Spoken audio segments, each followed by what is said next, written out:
In the unforgiving world of the 19th century aristocracy, a woman's worth was measured by her dowry and her ability to produce an heir. For 19-year-old Zoe Brooks, a doctor's cruel verdict of barren was a death sentence to her future.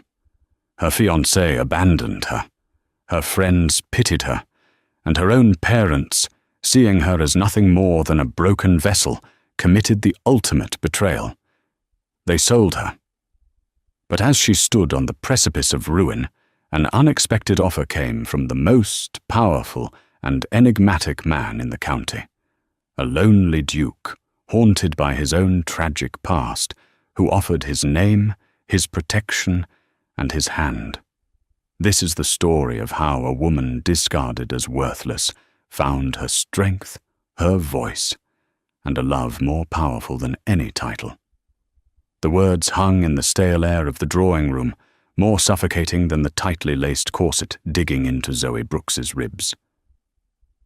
Incurably barren, Dr. Peterson, a man with a waft of stale port on his breath and spectacles perched low on his nose, delivered the verdict with the dispassionate air of a butcher assessing a cut of meat.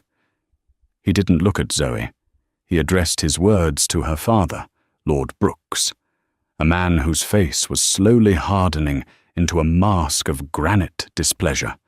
Zoe's world, once a vibrant tapestry of courtship, whispered promises from her beloved fiancé Lawrence Ashworth, and dreams of a sunlit nursery, bleached to a stark, terrifying white, barren.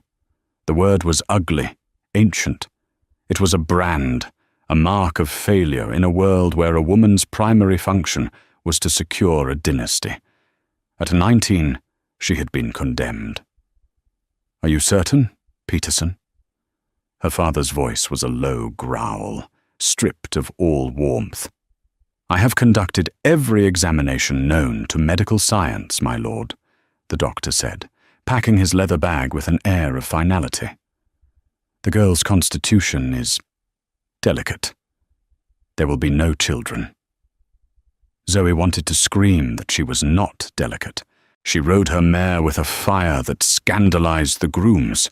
She could walk for miles across the moors without tiring, and she felt a strength deep in her bones that no man had ever bothered to see. But now, that strength felt like a distant memory. A single, unseen, internal flaw had erased all of it.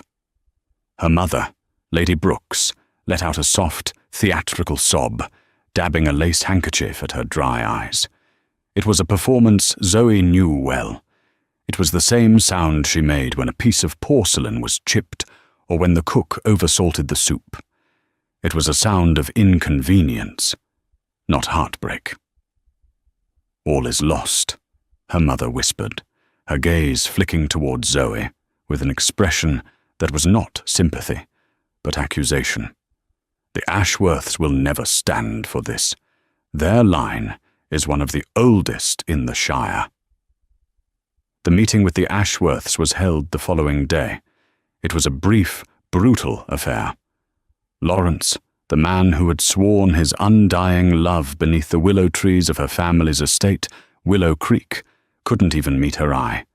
His father, a portly man with a booming voice, did all the talking. "A great tragedy, of course," he declared, his words a clumsy attempt at diplomacy. "But the continuation of the Ashworth name is paramount. An heir is not a desire, it is a duty. The engagement, you understand, is an impossibility." Lawrence finally looked at her then, his handsome face a mixture of pity and relief. "I am sorry, Zoe," he mumbled, and that was it. The love he had professed, the future he had painted, dissolved into nothing. He was a coward, and she had been a fool to believe him. The days that followed were a blur of isolation and chilling silence. The servants moved around her with averted eyes, speaking in whispers. She was no longer the cherished daughter, the future Mrs. Ashworth. She was a ghost in her own home, a reminder of her parents' catastrophic failure. The Willow Creek estate was already mortgaged to the hilt, its lands tired and its coffers empty. Her marriage to the wealthy Ashworth heir had been their last, desperate hope for salvation. Now, that hope was dead. 2 weeks after the verdict, her father summoned her to his study. The room smelled of leather and despair. He stood by the window, staring out at the rain-lashed gardens. "Your mother and I have made an arrangement for you," he said, his voice flat and devoid of emotion. "You will be leaving Willow Creek." A flicker of hope ignited within her. Perhaps they were sending her to a relative in the country, a quiet place where she could heal her shattered heart in peace. "Where am I going, Father?" He turned, and for the first time, she saw the full depth of the coldness in his eyes. It was the look of a man who had cut his losses, who was discarding a flawed investment. "You are to become the ward of Lord Caspian Morley." The hope inside her died, replaced by a cold dread. Lord Morley, a man thrice her age, with a reputation as black as sin. He was notoriously cruel, a lecher whose previous 2 wives had died under mysterious, whispered-about circumstances. He was immensely wealthy, having made his fortune in the grimy factories of the north, and he was desperate for the legitimacy that an aristocratic association could buy. "Ward?" Zoe's voice was a hoarse whisper. "I am 19, Father. I do not need a guardian." "Do not be naive, girl," he snapped. "Lord Morley is a collector of fine things. He appreciates beauty. He has been looking for a companion, a hostess for his dreary estate in the north." The euphemisms were a thin veil over a hideous truth. A companion. A hostess. She was being sold. Her father was trading his daughter for a sum of money large enough to save their crumbling home. The fact that she was barren made the transaction cleaner in his eyes. Lord Morley had sons from his first marriage. He had no need for more. He just needed a beautiful, well-bred ornament to display on his arm, and her infertility meant there would be no messy complications of inheritance. She was, in a perverse way, the perfect acquisition. "You cannot do this," she breathed, staggering back a step. "I am your daughter." "You are a daughter who cannot fulfill her duty," he retorted, his face twisting into a sneer. "You are a drain on this family's resources. Lord Morley has been exceedingly generous. He has agreed to clear all our debts. In return, you will be compliant." The final word was a threat, sharp and deadly. Zoe looked at the man who was her father and saw a stranger, the love she had held for him, the respect, the childish adoration. It all curdled into ash. She had been condemned not by a medical condition, but by the very people who should have protected her.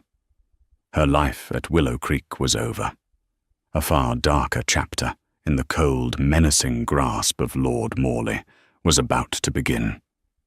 The journey to Blackfell Manor, Lord Morley's northern estate, was as bleak as Zoe's future.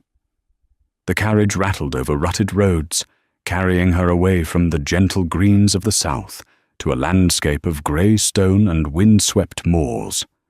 Each mile was a nail in the coffin of her former life. She had not been allowed to say goodbye to her friends, nor even to her own maid. She was a parcel being delivered, her luggage containing gowns paid for by Morley's gold, the first of many humiliations. Blackfell Manor itself was a monstrous testament to new money. It was a Gothic beast of a house, all sharp turrets and dark granite, attempting to imitate ancient grandeur, but achieving only an oppressive gloom. The air within was heavy and cold, smelling of damp stone and too much polish. Lord Caspian Morley greeted her in the grand hall.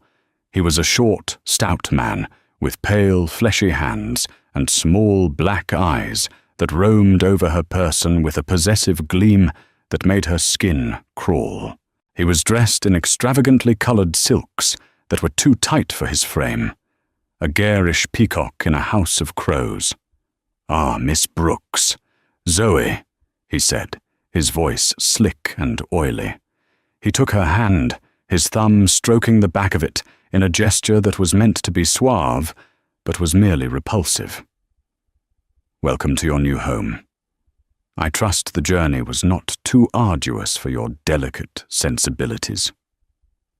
The condescension in his tone was unmistakable. He saw her as a fragile doll, a pretty thing to be owned. "The journey was adequate, my lord," she replied, her voice steady despite the tremor in her hands. She would not show him fear. She would not give him that satisfaction. The first week was a silent war of wills.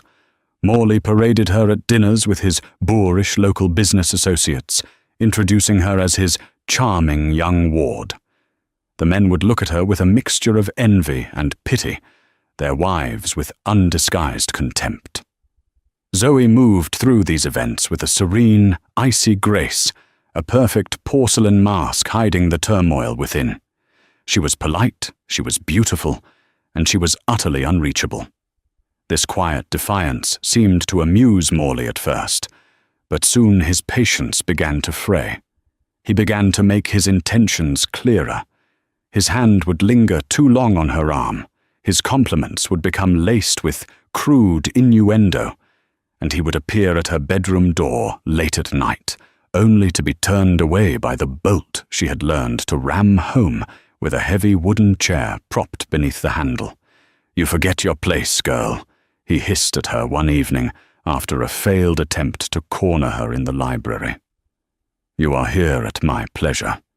Your father accepted my gold. You belong to me."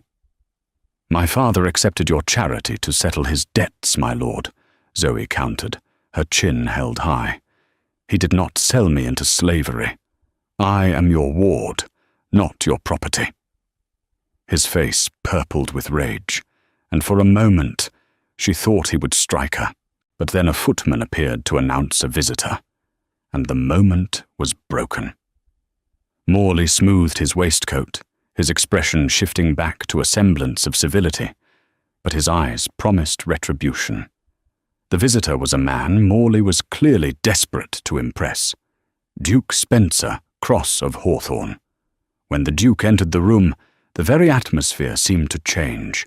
He was tall and powerfully built, dressed in the impeccable, understated dark fabrics of a man with nothing to prove. His hair was as black as a raven's wing, and his face was all sharp angles and stark planes, handsome but severe. But it was his eyes that captured Zoe's attention. They were a deep, startling grey, like a winter storm over the sea, and they held a profound, bottomless sorrow. Here, she thought with a strange pang of recognition, was a man who understood grief. Duke Cross's reputation preceded him. He was the wealthiest and most influential nobleman in the region, his lineage stretching back centuries. He was also a recluse. It was said he had never recovered from the death of his wife and infant son in a fire some 5 years prior. He rarely socialized, and his presence at Blackfell Manor was a significant coup for Morley. "Your Grace," Morley gushed, bowing low, "an honor to welcome you to my humble home." The Duke's nod was curt, his gaze sweeping the room before it settled on Zoe. There was no lecherous appraisal in his look, only a flicker of surprise, followed by a cool, assessing curiosity. "Duke Cross, may I present my ward, Miss Zoe Brooks?" Morley said, pulling Zoe forward by the arm. Zoe curtsied, her eyes meeting the Duke's. "Your Grace." "Miss Brooks," he replied, his voice a low baritone that seemed to resonate in the very floorboards. The evening was an exercise in tension. Morley fawned over the Duke, boasting of his wealth and his acquisitions, a category in which he clearly included Zoe. He kept touching her, a hand on her shoulder, a grip on her waist, marking his territory. With every possessive gesture, Zoe could feel the Duke's storm-grey eyes on them, his expression unreadable but for the tightening of his jaw. He directed a few polite questions to Zoe about her home in the South, his tone respectful and his questions intelligent. It was the first real conversation she'd had in weeks that didn't treat her as an imbecile or an object. She found herself responding with more animation than she intended, speaking of the willow trees and the river that bordered her family's estate. The breaking point came late in the evening. Morley, emboldened by wine, decided to make a show of his authority. A servant had spilled a drop of wine on the rug, and Morley launched into a vicious, humiliating tirade, threatening to dismiss the trembling young man without a reference.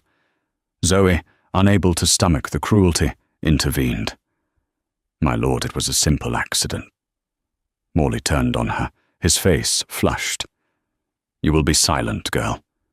You know nothing of managing a household." He then grabbed her wrist, his fingers digging in painfully. "My ward has a soft heart, Your Grace." "Too soft. She requires a firm hand to guide her." He began to pull her from her chair, intending to drag her from the room like a misbehaving child. The humiliation was absolute. Suddenly, a voice, cold as steel, cut through the room. "Let her go, Morley." It was Duke Cross. He hadn't moved from his seat, but his presence was utterly commanding. He had placed his wine glass on the table with a quiet click, and his grey eyes were fixed on Morley's hand, clamped around Zoe's wrist. There was no anger in his expression, just a flat, dangerous calm that was far more terrifying.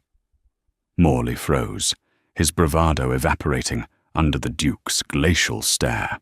He stammered, "Your Grace, this is a private matter between myself and my ward." "It ceased to be a private matter when you chose to conduct it in front of a guest," the Duke interrupted smoothly. "Release her. Now." The command was absolute. Sullenly, Morley dropped Zoe's wrist. She instinctively cradled it, red marks already blooming on her pale skin. She looked at the Duke, her heart hammering in her chest. For the first time since leaving her home, someone had defended her. She saw not a duke, not a nobleman, but a protector. The Duke rose to his feet, his tall frame dwarfing the sputtering Morley. "I believe my business here is concluded," he said, his eyes still holding Zoe's. "Miss Brooks, may I have the honor of escorting you from this room? The air in here has become rather unpleasant." It was a blatant challenge to Morley, an unforgivable social slight. But more than that, it was an offer, a lifeline. Without a moment's hesitation, Zoe rose and walked to his side. The Duke offered his arm, and as her fingers rested on the fine wool of his coat, she felt a profound and inexplicable sense of safety. He had witnessed her humiliation, and he had not looked away. Spencer Cross led Zoe from the oppressive drawing-room into the cavernous, cold hall of Blackfell Manor. He did not speak immediately, allowing the silence to settle around them, a stark contrast to the volatile atmosphere they had just left. He stopped near the grand staircase, turning to face her under the dim light of a gas lamp. The shadows carved his face, accentuating the stern line of his jaw and the deep sorrow in his eyes. "Are you all right, Miss Brooks?" he asked, his voice losing its icy edge and taking on a tone of genuine concern. "I am, Your Grace." "Thank you," she whispered, her gaze falling to the red imprints of Morley's fingers on her wrist. The Duke's eyes followed hers, and a muscle ticked in his jaw. "No man has the right to treat a lady in such a manner, especially not one who purports to be her guardian." There was a weighty pause. Zoe felt a desperate urge to confide in him, to tell him the whole sordid story of her family's betrayal and Morley's true intentions. But she was a stranger to him, a disgraced woman with no standing. Why would he care?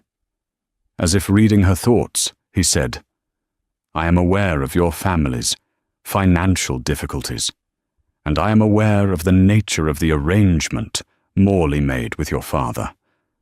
Zoe's head snapped up, shame and surprise warring within her. "You know, men like Morley and your father are not as discreet as they believe themselves to be," he stated simply. "Gossip and rumor are currencies as valuable as gold in our circles. I had heard whispers of the transaction. Seeing it firsthand tonight confirms the worst of it." The bluntness of his words should have felt like another blow, but somehow it didn't. His acknowledgement of the truth was a strange sort of validation. He saw her situation for what it was, not a wardship, but a sale. "Then you know my position is untenable, Your Grace," she said, her voice heavy with resignation. "But there is nowhere else for me to go." "That is not necessarily true," he said slowly, his gaze intense and searching.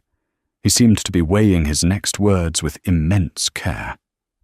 "Miss Brooks, what I'm about to say will seem unorthodox, impulsive even, but I assure you it is not.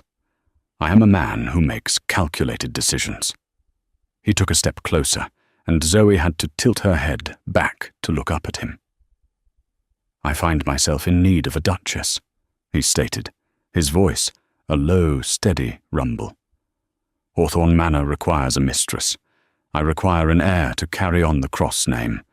My late wife, was unable to provide one."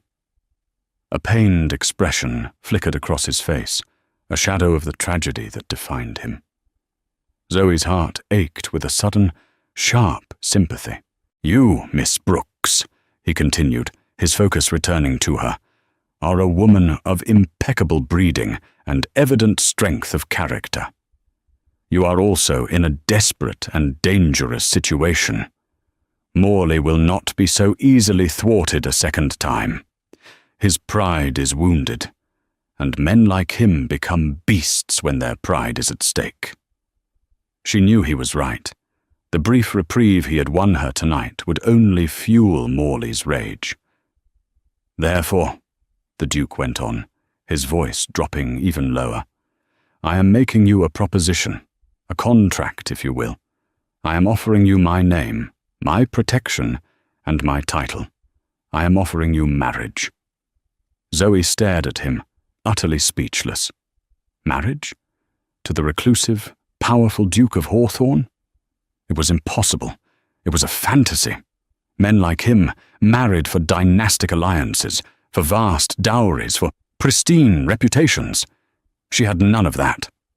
She was damaged goods, sold by her own father. "But, Your Grace," she stammered, finding her voice, "you don't know me. And my reputation, what Lord Morley and my father have done. I care little for the bleating of society sheep," he cut in sharply. "And I am a better judge of character than you might think. I see a woman of courage and dignity trapped in an ugly circumstance."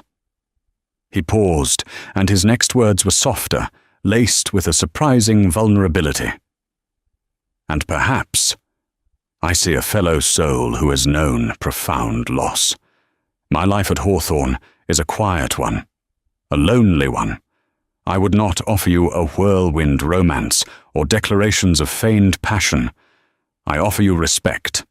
I offer you safety. I offer you a life of honor as the Duchess of Hawthorne." It was the most insane, breathtaking proposal ever uttered. It wasn't a declaration of love. It was a business transaction, a strategic alliance of two wounded people. He needed an heir and a duchess. She needed a savior. But then a cold, familiar dread washed over her. The reason for her downfall. "There is something you do not know, Your Grace," she forced herself to say, the words tasting like poison. "The reason my engagement was broken. The reason my father found me so disposable." She took a deep breath. "I cannot give you the one thing you say you require. I cannot give you an heir. I have been diagnosed as barren."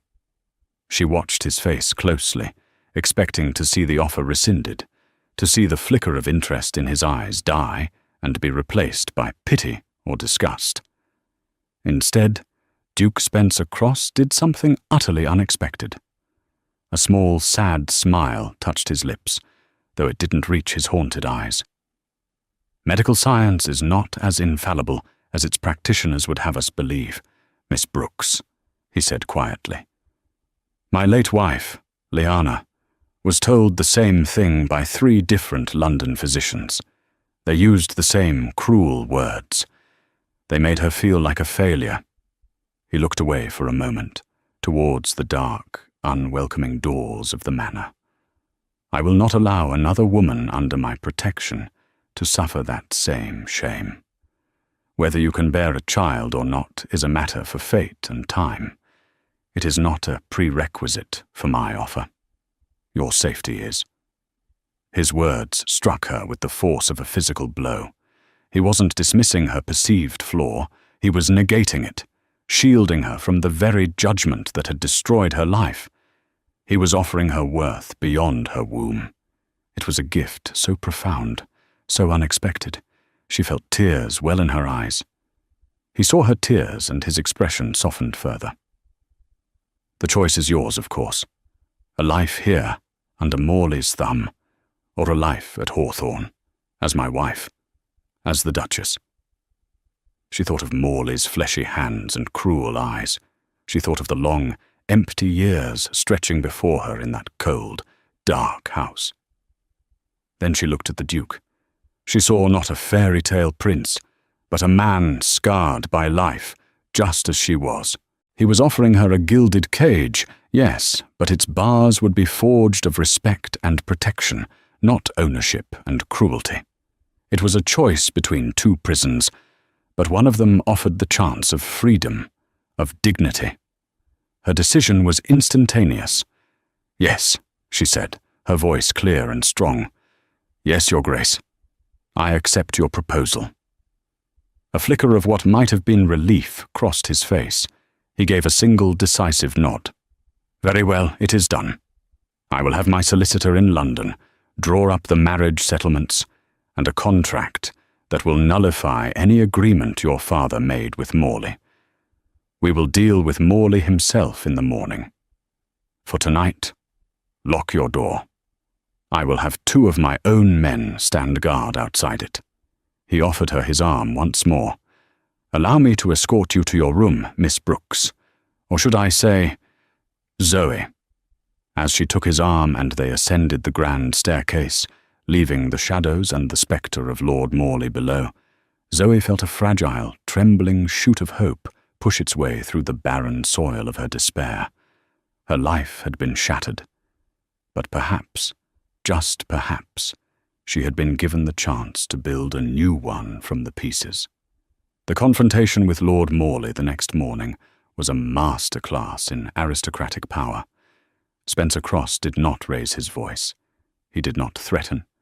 He simply sat in Morley's study, a stack of papers before him, and calmly, systematically, dismantled the man's world.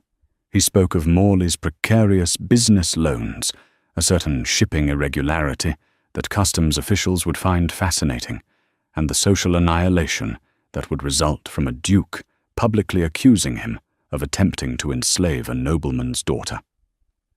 By the end of it, the florid, furious Morley was reduced to a pale, sweating mess.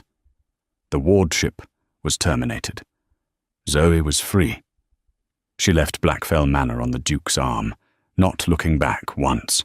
They were married by special license 3 days later, in a quiet, ancient church near the border of the Duke's lands.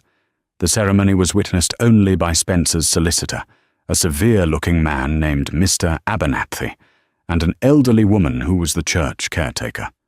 Zoe wore a simple travelling dress of deep blue. There were no flowers, no guests, no joyous celebration. It was a solemn vow, a binding of 2 solitary souls. As Spencer slipped the heavy gold band onto her finger, his touch was brief and formal, yet a strange warmth emanated from it, a small point of heat in the cold, cavernous church. Hawthorne Manor, when they arrived, was nothing like the oppressive gloom of Blackfell. It was an Elizabethan masterpiece of warm, honey-coloured stone and mullioned windows that glittered in the afternoon sun. It sat nestled in a valley, surrounded by ancient forests and rolling hills. It was beautiful, grand, yet there was a stillness about it, a pervasive quiet that spoke of its master's solitude. The staff lined the entrance hall to greet their new Duchess. They were led by Mrs. Gable, the housekeeper, a woman with iron-grey hair pulled into a severe bun and a watchful, intelligent gaze. Her welcome was correct, her curtsy perfect, but her eyes held a distinct reservation as they scanned Zoe from head to toe. The other servants followed her lead, their expressions a mixture of curiosity and polite neutrality. Zoe understood immediately.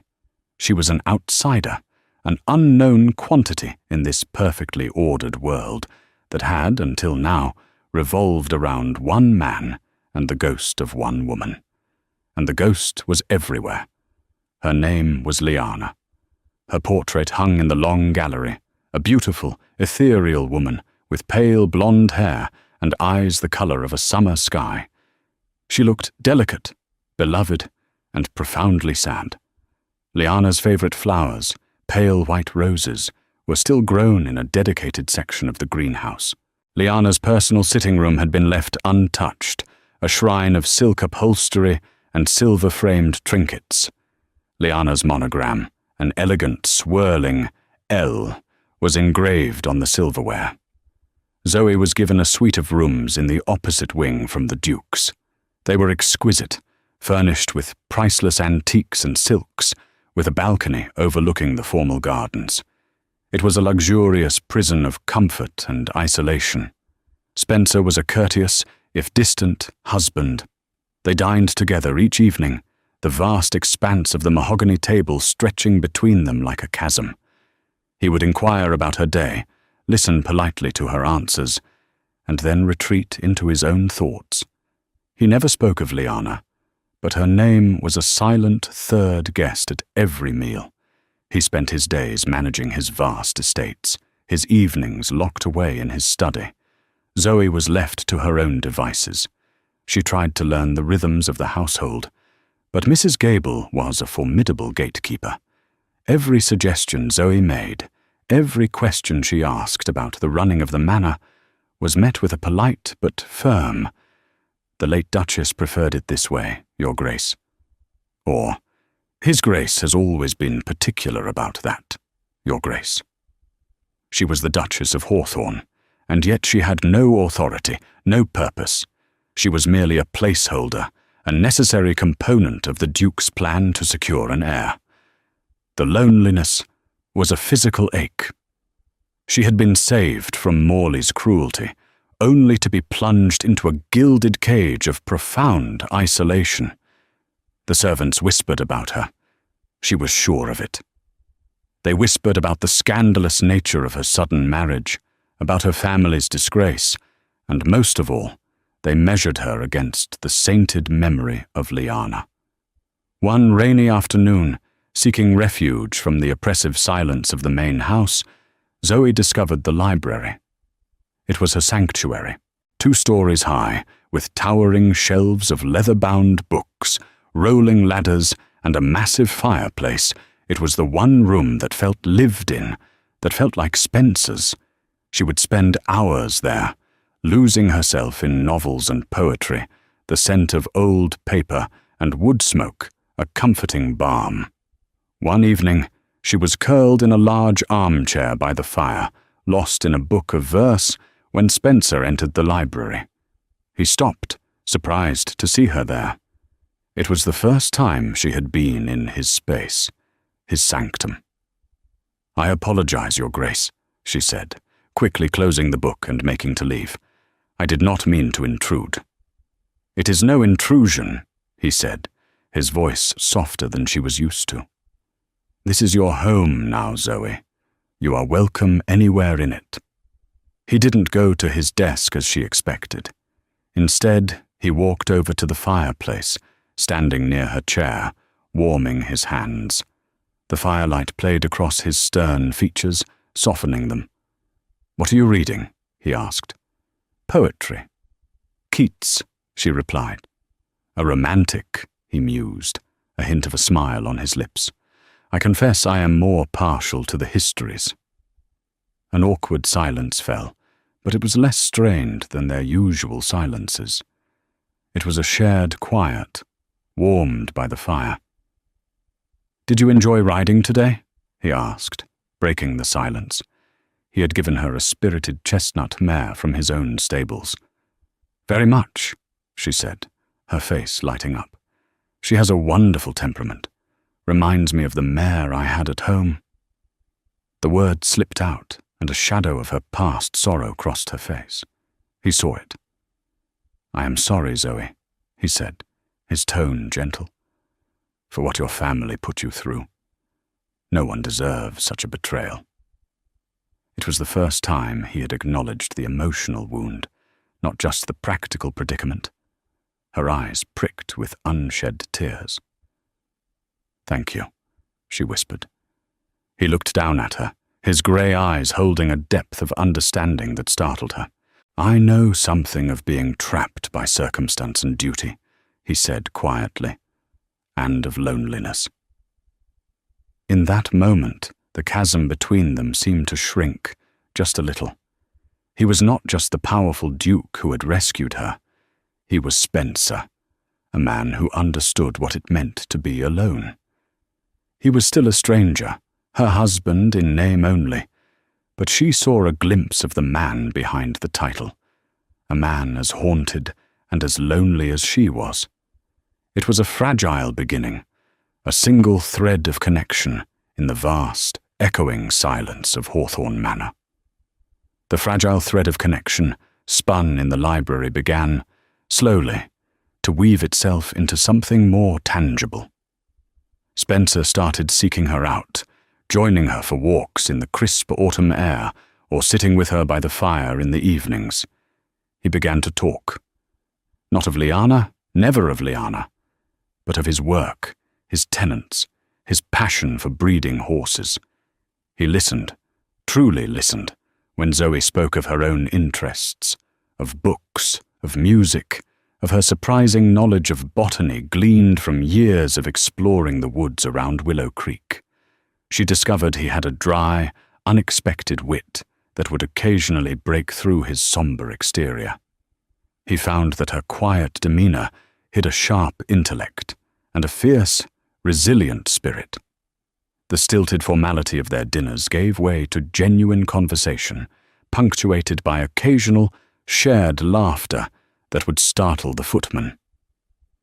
One evening, he led her to a dusty, unused music room. In the corner, draped in a white sheet, stood a grand cello. "It was my mother's," he explained, pulling off the sheet. "I haven't played in years." "Will you play for me?" she asked softly. He hesitated, then nodded. The music he coaxed from the instrument was breathtakingly beautiful, but achingly sad. It was a melody full of longing and loss, a direct line into the heart of the man who hid himself so well. As the final, mournful note faded, Zoe's eyes were filled with tears. He looked at her, and in her gaze he saw not pity, but a profound empathy that mirrored his own pain. He put down the bow, walked over to her, and for the first time took her hand in his fingers lacing through hers. It was not a formal gesture, but a simple, human touch of comfort and understanding. While this tentative bond with her husband was growing, Zoe's unease about her past diagnosis began to fester. Living at Hawthorne, her health was robust. The country air suited her, and freed from the stress of her family's expectations and Morley's threats, she felt stronger than ever. The doctor's words, "delicate constitution," seemed more and more absurd. Her suspicion crystallized in the one place she felt she didn't belong: Liana's untouched sitting room. One afternoon, driven by a morbid curiosity she couldn't explain, she slipped inside. It was a beautiful room, but it felt cold, airless. On a small writing desk, she found a leather-bound journal. Her conscience screamed at her to leave it, but a stronger impulse, a feeling that this was important, compelled her to open it. The entries were written in a fine, spidery hand. They were filled with despair. October 14th. Another month, another failure. Spencer tries to hide his disappointment, but I see it in his eyes. The physicians say it is my fault, my weakness.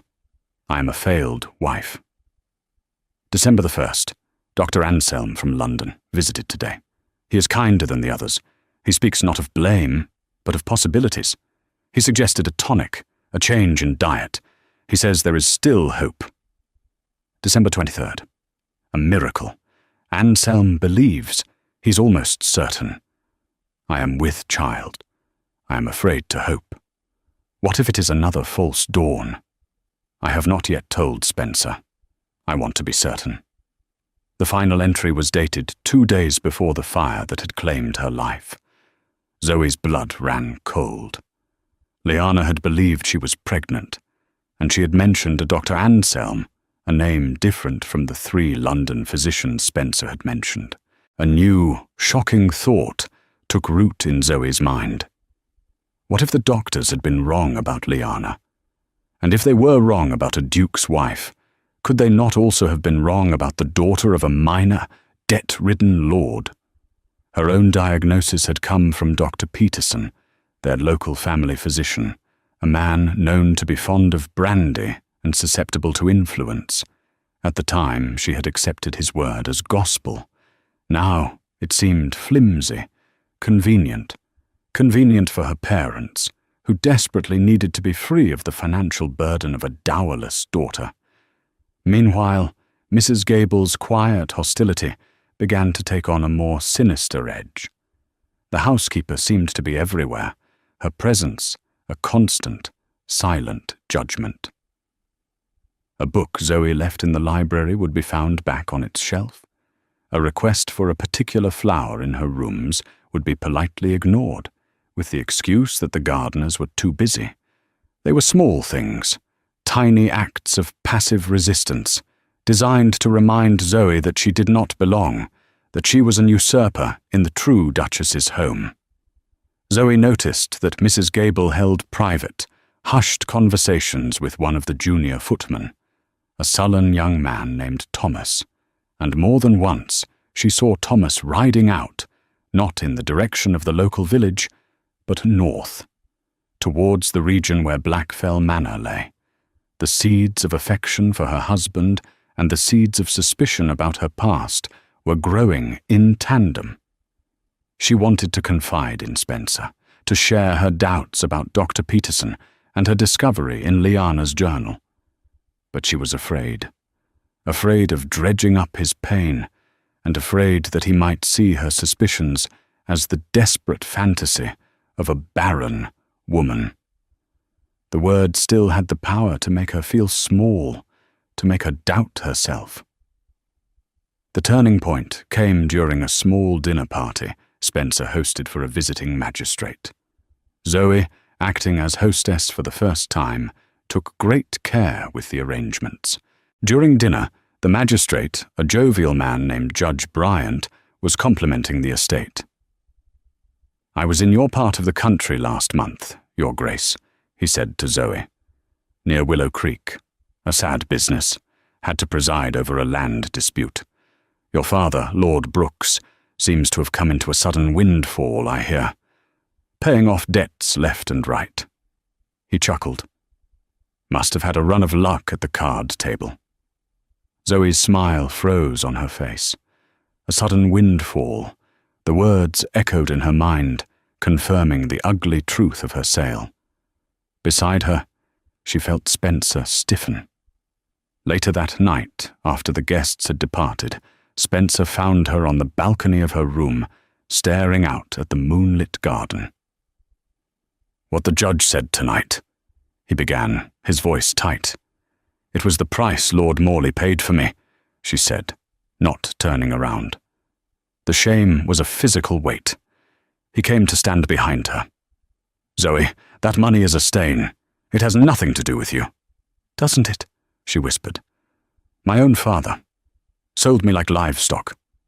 "He did," Spencer said, his voice a low, angry growl. "And he will answer for it. But that is his sin, not your shame." He placed his hands on her shoulders, his touch firm and steadying. "You are the Duchess of Hawthorne. Your worth is not determined by him, or Morley, or any gossiping fool." She finally turned to face him, the moonlight illuminating the tears on her cheeks. "But what if they were right about me, Spencer? What if I am just broken?" "You are the strongest person I have ever known," he said, his voice thick with an emotion she had never heard before. He raised a hand, his thumb gently brushing away a tear. "Zoe." He leaned in, his gaze searching hers, and then he kissed her. It was not a kiss of passion, but of profound tenderness. It was a kiss that offered comfort, that acknowledged her pain, that accepted all of her, flaws and all. It was a kiss that promised a future, not as part of a contract, but as partners. In that moment, she knew she had to find the truth.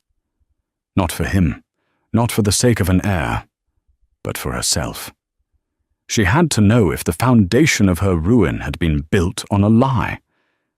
And she had to know who was truly loyal to her in this grand, beautiful house, and who was still working to see her fail. Zoe's resolve hardened into a plan. She needed to see a doctor, but not just any doctor. She needed the best, someone with no connection to her family or the gossip of the shires. She needed Dr. Anselm, the physician Liana had mentioned in her journal. She approached Spencer the next morning. "I need to go to London," she stated, her voice firm. "There is a physician there I must consult." She expected questions, perhaps even a refusal, but he simply looked at her, his grey eyes seeing the determination in hers. "I will take you," he said, without hesitation. "We will leave tomorrow." His immediate support was a balm to her nervous soul. During the long carriage ride to the city, she finally told him everything, about her growing doubts, about Dr. Peterson's convenient diagnosis, and about the heart-wrenching discovery in Liana's journal. He listened intently, his expression growing darker with every word. "If your father and Peterson conspired to produce a false diagnosis," he said, his voice dangerously low, "it is a fraud and a cruelty beyond measure." He reached across the carriage and took her hand. "Whatever the truth may be, Zoe, we will face it together. It changes nothing between us." Dr. Anselm's practice was on Wimpole Street, a discreet and highly respected establishment. He was an elderly man with kind, intelligent eyes, who remembered the late Duchess of Hawthorne with fondness. Zoe, with Spencer waiting anxiously in the adjoining room, explained her situation. Dr. Anselm conducted a thorough examination, his manner gentle and professional, a stark contrast to Dr. Peterson's brusque pronouncements. When he was finished, he sat down opposite her, his expression serious. "Your Grace," he began, "based on my examination, I can find absolutely no physical reason why you should not be able to conceive a child. Your constitution is excellent. In my professional opinion, the diagnosis of incurable barrenness is utter nonsense." The words washed over Zoe, a dizzying wave of vindication and white-hot fury.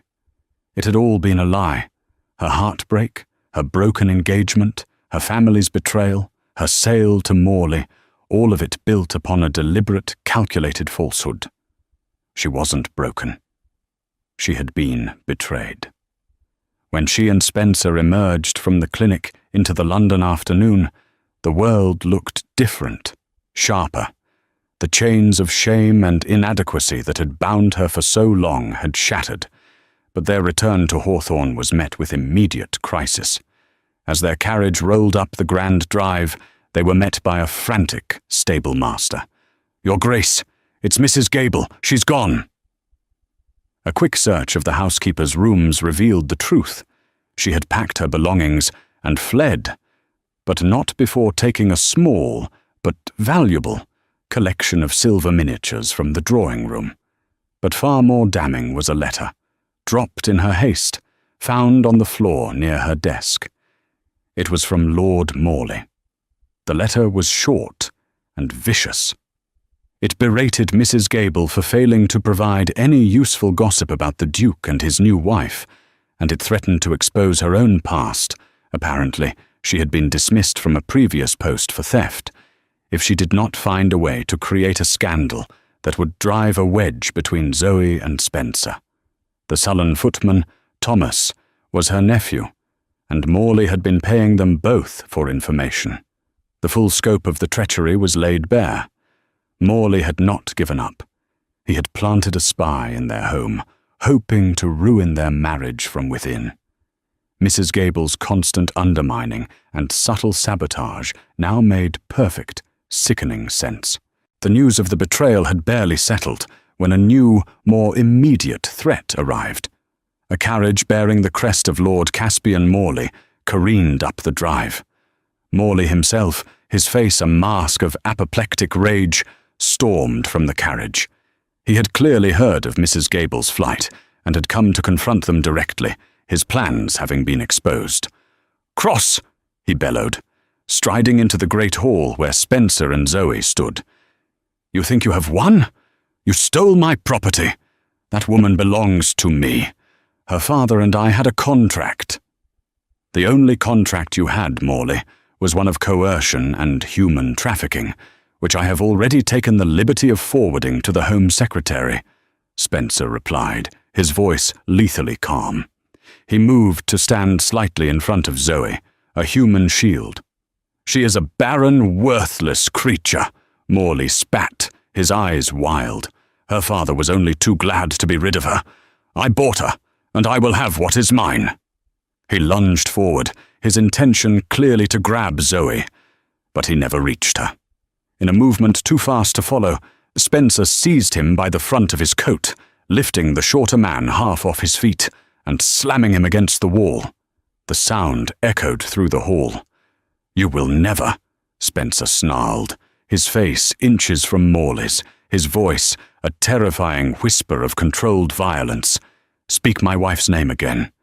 You will not come near her, her family, or this estate. You are a vile slug, and I will see you crushed. Your businesses will be ruined by dawn. Your reputation will be ash.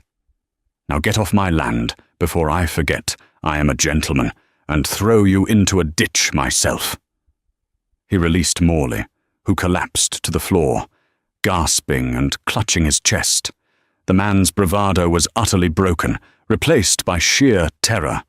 He scrambled to his feet and fled, falling into his carriage like a sack of grain, which departed with a spray of gravel. The hall was silent in the aftermath. The servants, who had witnessed the entire scene, stared in shocked awe.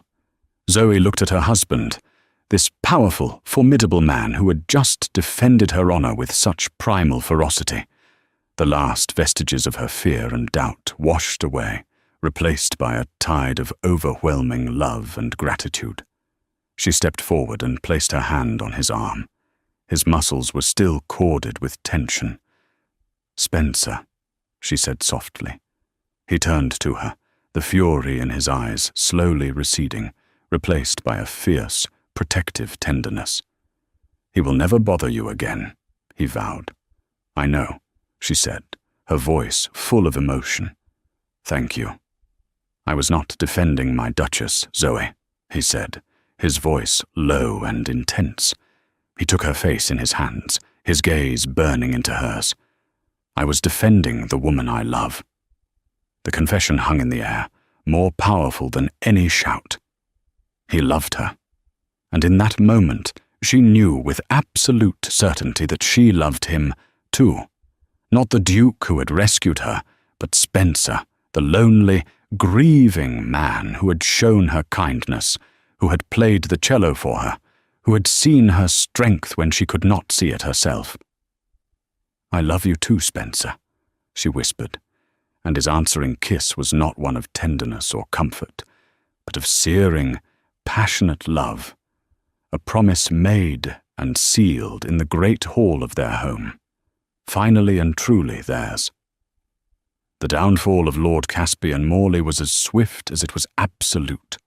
Armed with evidence of Morley's depraved contract and fraudulent business dealings, Spencer's influence systematically crushed him.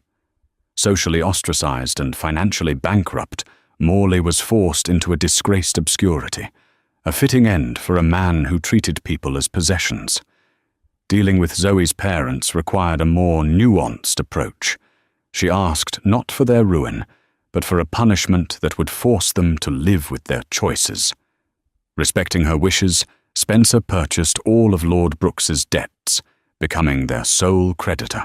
He allowed them to keep their home and a small income, sentencing them not to poverty, but to a quiet, powerless existence, forever dependent on the daughter they had sold. Zoe never saw them again.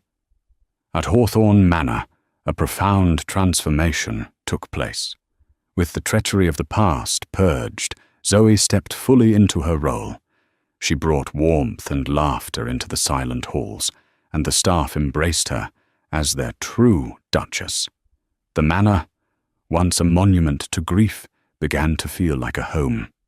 Her relationship with Spencer deepened into a partnership of profound love and mutual respect. In sharing their past wounds, they healed each other, their bond solidifying with each passing day. One bright spring morning, nearly a year after her arrival, Zoe sought out Spencer in his study. Without a word, she walked to his desk, took his hand, and placed it gently on her stomach. He looked from her hand to her face, confusion warring with a dawning, incredible hope. "Zoe, are you?" he breathed, his voice catching. She nodded, tears of joy streaming down her face. "Dr. Anselm was right," she whispered. "I am not broken." Spencer rose, pulling her into a fierce embrace, his body shaking with emotion. "You were never broken," he murmured, his voice thick with a love that erased all shadows. "You were always whole. I was the one in pieces until you came and made me whole again." He drew back, his hands framing her face, his smile radiant. They had begun as a contract born of desperation, two strangers bound by circumstance. But from the ashes of betrayal and grief, they had forged a love that was their true legacy, a defiant and miraculous promise of new life. And so, the woman who was sold for being barren became the cherished Duchess who brought life and love back to a silent estate. Zoe and Spencer's story reminds us that our worth is not defined by the judgment of others, but by our own resilience and capacity for love. It shows us that even in the darkest of times, an unexpected hand can reach out, not to save us, but to stand with us as we save ourselves. Theirs was a love forged in hardship, a testament to the idea that the most beautiful futures are often built from the most broken pasts. If this story of betrayal, strength, and triumphant love moved you, please show your support by hitting the like button and sharing it with someone who appreciates a story of overcoming the odds. And don't forget to subscribe to our channel for more tales of historical romance and incredible resilience. Click that notification bell so you never miss a new chapter. Thank you for listening.